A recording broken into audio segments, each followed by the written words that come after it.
Radio Sucesos 101.7 FM presenta su noticiero Sucesos con Milton Pérez y Verónica Larrea. Un periodismo libre para una democracia plena.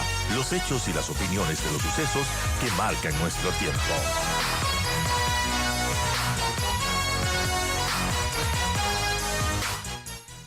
Gracias al general Luis Altamirano, excomandante general del Ejército, para conversar acerca de estos temas de seguridad y general. Antes de entrar a otros temas que vamos a analizarlos también, pero quisiera su opinión respecto a esta decisión de la Agencia Nacional de Tránsito de la prohibición de que dos personas vayan en una moto. ¿Cómo ve esto? Y si es que en realidad será una medida efectiva para combatir la inseguridad. Bienvenido, general, lo escuchamos. Verónica, buenos días. Un saludo también a todas las personas que nos escuchan. Bueno, son parte de un conjunto de medidas que viene procurando el Estado con la finalidad de reducir aquellas condiciones que puedan, en cierto modo, facilitar la actividad delincuencial, ya sea la delincuencial común o aquella que está ligado a organizaciones de naturaleza criminal.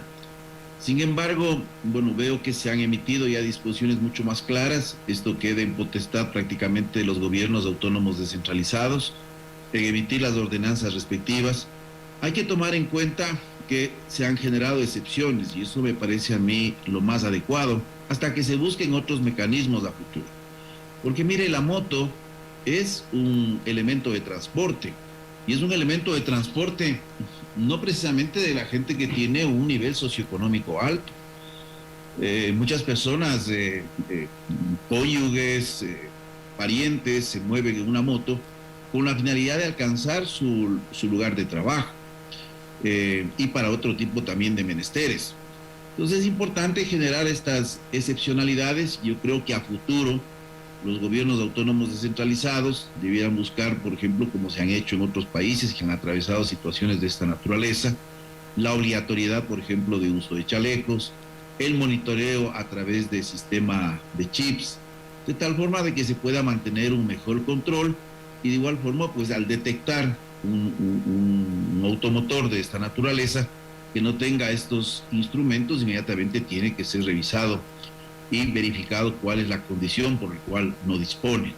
Pero no es con el ánimo de criticar, pero siempre tienen que generarse excepciones, porque hay condiciones socioeconómicas en donde yo le digo por experiencia propia, hay gente que va con su esposa a veces trabaja en un servicio doméstico, trabaja en un negocio, en una panadería, la otra persona es obrero, trabaja en una fábrica, y utilizan la moto porque es un medio también de bajo costo y es un medio también de bajo costo en cuanto al uso, como bajo costo en cuanto a la adquisición. Sí, yo lo veo bastante complejo el tema, ¿no? Sobre todo en el control, cómo se va a controlar y con estas excepciones, en fin. Es una decisión que ha tomado la Agencia Nacional de Tránsito, que le ha dejado la competencia a los gobiernos locales, pero veremos cómo se desarrolla. Ahora, hemos invitado también al general Luis Altamirano, quien fue comandante general del Ejército, analista político y además de temas de seguridad, por otro tema, y son algunas de las acciones que va tomando el gobierno del presidente Lasso, y al cumplirse un año de gestión del presidente y tras el informe a la Nación que presentó en la Asamblea, recordemos, del pasado 24 de mayo, sobre algunas acciones para emprender para fortalecer a la Policía Nacional, el presidente mencionaba sobre la incorporación de 30,000 efectivos policiales. ¿Usted cómo ve esa medida, general? ¿Será algo efectivo? ¿Ayudará a combatir la inseguridad nuevamente? ¿Qué podemos esperar de esto? Incorporar 30,000 nuevos policías. De igual forma, es importante subrayar que, en primer lugar, es necesario tener una concepción desde el nivel político, desde el nivel más alto de planificación, de cómo se va a abordar el tema de seguridad. A mí como ciudadano me preocupan estos anuncios porque a la final lo que prácticamente pueden generar es una percepción inicial de que se está haciendo algo. Yo creo que lo más importante es tomar decisiones dentro del marco de una política que tiene que ser aterrizada en los niveles correspondientes y también tiene que ser articulada en las estrategias de las diferentes instituciones no solo aquellas directamente responsables por la seguridad en términos de uso de fuerza, sino con algunos elementos de carácter transversal y también esa verticalidad que tiene el Estado con la participación de otras instancias, como por ejemplo los gobiernos autónomos descentralizados. Mire, la inclusión de 30,000 policías, he hecho una mención, recién también me invitaron a dar una conferencia. Yo no digo que no haya que aumentar, pero hay que hacerlo en una racionalidad frente a las necesidades y frente a las capacidades reales que tiene el Estado. Y en el marco de una visión holística en donde deben participar varias instituciones porque los recursos, Verónica, son escasos. 30,000 policías, para que tenga una idea la ciudadanía, significa un presupuesto de 560 millones de dólares al año con 30,000 policías más en servicio. Es un incremento de 560 millones de dólares solo en términos salariales y obligaciones patronales. Sume eso 36 millones de dólares en alimentación anual. Sume a eso uniformes anuales. Estamos hablando de un monto entre 80 a 90 millones de dólares anuales. Considere que ahí no está el entrenamiento, porque parte de estas personas tendrán que tener, por ejemplo, entrenamiento en uso de tiro defensivo. Y eso tiene costos. Caso contrario, tendremos cantidad y no tendremos calidad. A eso sume los gastos operacionales que va a demandar el empleo de 30,000, porque estos 30,000 policías no es que van a coger el bus y de su bolsillo, van a necesitar vehículos, sistemas de comunicación, dependiendo de los servicios a los cuales tengan que integrarse. Por eso cualquier medida tiene que ser pensada también en términos de las limitaciones del Estado, porque aquí se está pasando una factura. Yo no digo que no es importante invertir, y yo quiero que me comprendan porque no estoy en contra ni a favor de ninguna institución. Hay que ver el Estado en su conjunto. Hay otras instancias que también requieren y demandan recursos y vemos que no existen. Los mismos gobiernos autónomos descentralizados, en la reunión que tuvieron con el señor presidente, expresaron tanto de la AME como del CONCOPE que en un total se les adeuda rentas por 700 millones de dólares. Si queremos hacer una comparación de qué significa 800 millones de dólares al año, que yo le calculo como un presupuesto adecuado para que trabajen 30,000 policías, es lo equivalente al 80% del total de gasto que el Estado asigna anualmente a la educación superior. Es equivalente a la mitad del pago de los servidores de salud en todo el país. Y con esto yo no quiero hacer comparaciones simplemente de un sector a otro, no porque uno es más importante que otro. Lo que estoy diciendo es, miren, estamos hablando de cifras mayores.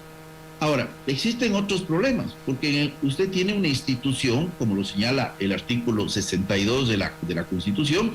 La Policía Nacional es una institución jerarquizada, disciplinada, armada. En esa jerarquía, en el momento que usted incluye en 3 años 10,000 hombres, yo no sé cómo van a ser los mecanismos de control y ejercicio de mando. ¿Usted cree que no tendrán estos policías la educación adecuada para entender cómo funciona e entender esa jerarquización? ¿O será complejo?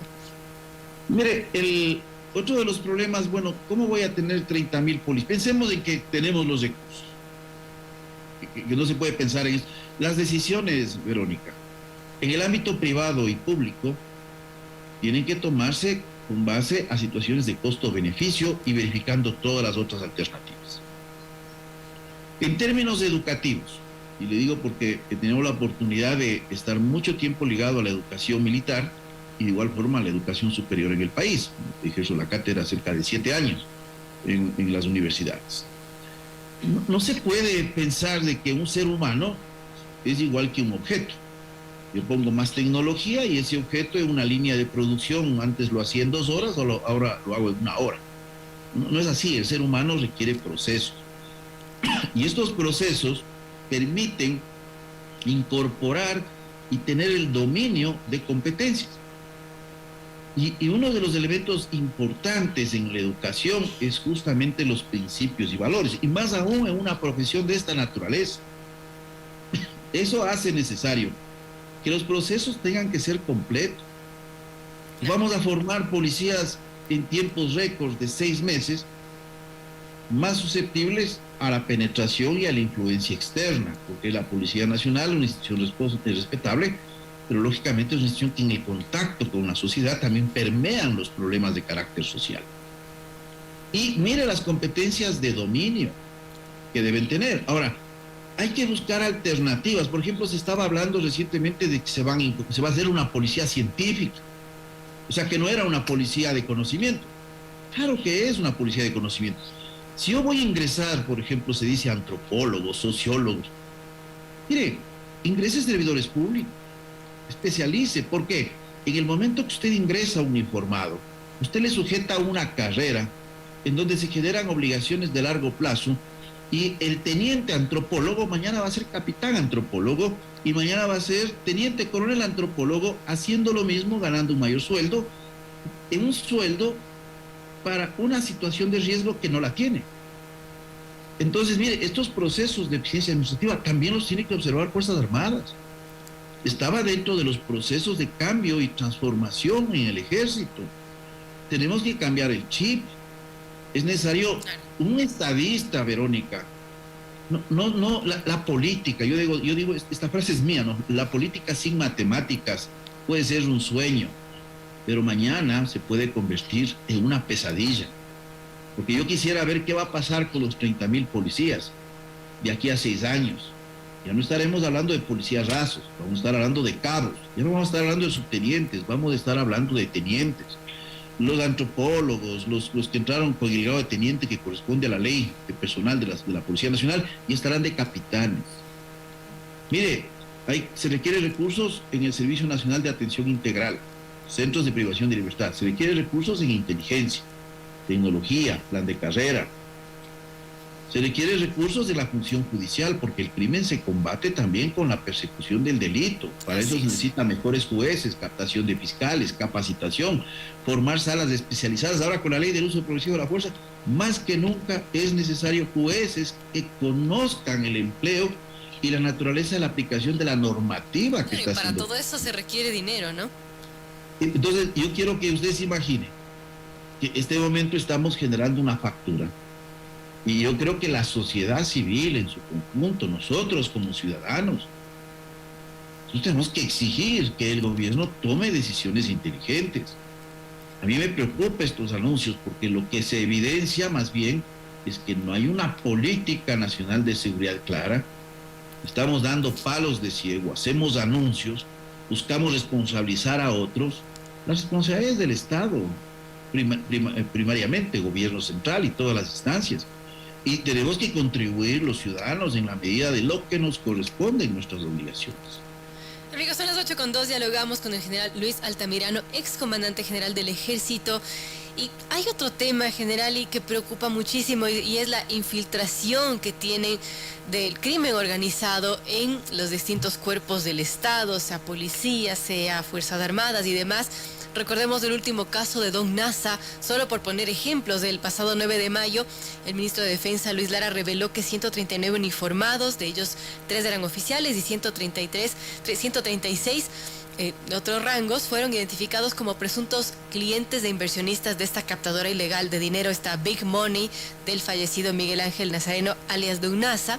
También se señaló que se procesaba administrativamente a 7 uniformados por tener responsabilidad en la vulneración de la seguridad de las instalaciones del Ministerio de Defensa. Recordemos que pues él entró al parqueadero del Ministerio de Defensa y que derivaron pues en este ingreso, ¿no?, de Nazareno. Esto nos revela una situación de la infiltración, o qué nivel de infiltración se podría tener de ciertas entidades del crimen organizado, de estas captadoras ilegales de dinero también, en las Fuerzas Armadas, en la policía, en el Ejército, en ciertos elementos, y cómo combatir eso. Yo tengo entendido que entre octubre del 2019 y diciembre del 2020 la Fuerza Terrestre desarrolló al menos un plan para transformar el Ejército. Las sugerencias incluidas en ese documento fueron entregadas al Comando Conjunto de las Fuerzas Armadas y al Ministerio de Defensa, y de hecho usted estuvo en estos años, se encargó de compilar esos documentos. No se sabe qué ha pasado con este plan de transformación, pero mucho de ello sugería que se realicen estas pruebas de confianza tan necesarias para justamente evitar la infiltración de malos elementos. ¿Cómo ve esta situación? ¿Cree que se ha avanzado en algo y la necesidad de aplicar este plan? Es necesario, Verónica, tomar decisiones políticas importantes. La penetración de organizaciones criminales en las instituciones de seguridad y lógicamente en otras instituciones del Estado lo hacen con la finalidad de debilitar la acción del Estado. No hay que olvidarse que el Estado tiene una responsabilidad de una acción ya sea coercitiva o una acción impositiva de la ley, a través de todas sus instancias. En este sentido, por ejemplo, cuando uno revisa el proceso en la Policía Nacional, en el 2011 ya fueron incluidas las pruebas de confianza, a mandos y a funciones de responsabilidad. Lo propio está en el plan de transformación, documento que inicié trabajándolo cuando era director de Planificación y Gestión Estratégica, presentando al entonces comandante del Ejército y buscando justamente generar una instancia al interior de lo que era el Ejército para permitir ir más allá de una modernización, ir más allá de una reingeniería y entrar en un proceso realmente de cambio. Se hizo bastante, se trabajó en doctrina, la doctrina de Equinoccio, pueden darle cualquier nombre, es una doctrina que se trabajó con Colombia y Estados Unidos. Se actualizó, imagínense, la doctrina a los 20 años. Pero en relación a lo que usted me dice, todo parte por decisiones políticas. Mire, cuando estuve comandante del Ejército presenté este plan. Pero no voy a hablar de mi tiempo, porque yo creo que no es bueno. Para la ciudadanía es bueno que conozcan que hoy, más que nunca, hay que tomar esa decisión. La mayor transparencia que puede dar una institución es justamente abrirse al escrutinio público y al escrutinio de las instancias que corresponden. No es suficiente los órganos de control interno, ni siquiera el que existe en la Policía Nacional con asuntos internos, dependiente de la inspectoría, ni las inspectorías de las Fuerzas Armadas. ¿Por qué? Porque hay un fenómeno en sociología militar que se conoce jerarquía paralela. Alguien puede incidir en un proceso. Yo a lo largo de la carrera militar he visto, en forma excepcional, desvíos, pero he visto. Y como comandante general del Ejército pude observar ese tipo de situaciones, en donde a veces en hechos administrativos, y no se diga en investigaciones tan delicadas como esta, se busca proteger a los autores. Este hecho de Domnasa ocurrió ya bajo un nuevo marco legal en el año 2021. Yo ya no estaba en la institución. La pregunta es, ¿cuáles fueron las investigaciones inmediatas que se hicieron? ¿Cuáles fueron las medidas administrativas que se tomaron? Y yo no estoy juzgando aquí a nadie. Pero mire, un cuartel, Verónica, es una comunidad. He estado 40 años usando el uniforme. Exactamente, 40 años. En esa comunidad hay familias. En esa comunidad hay relaciones sociales. Hay espacios de convivencia. ¿Usted cree que cuando esto explotó, en el mes de abril del 2021, nadie sabía nada? Inmediatamente medidas administrativas. Comandante, segundo comandante, no porque tengan responsabilidad, separar esas personas de ese lugar con la finalidad de generar transparencia en un proceso de levantamiento de investigación. ¿Qué ganamos? A los 2 años entregamos una lista, y la lista de los que están en activo. Entonces, oportunidad es sentido también de transparencia. Y yo le digo un mensaje final, Verónica, sobre este caso. Porque es muy doloroso lo que pasó con Fuerzas Armadas, como otros casos que hemos tenido. Pero la institución se levanta y yo creo que sigue adelante. Pero un mensaje que es importante: peor que la propia corrupción, peor que las penetraciones que se puede dar en los órganos de seguridad, es la impunidad, porque eso abre puerta abierta para que nuevamente se reproduzcan estos casos. Es importante tomar decisiones políticas, y ahora las personas que tenían que tomar esas decisiones están nuevamente ahí. Espero que lo hagan con la responsabilidad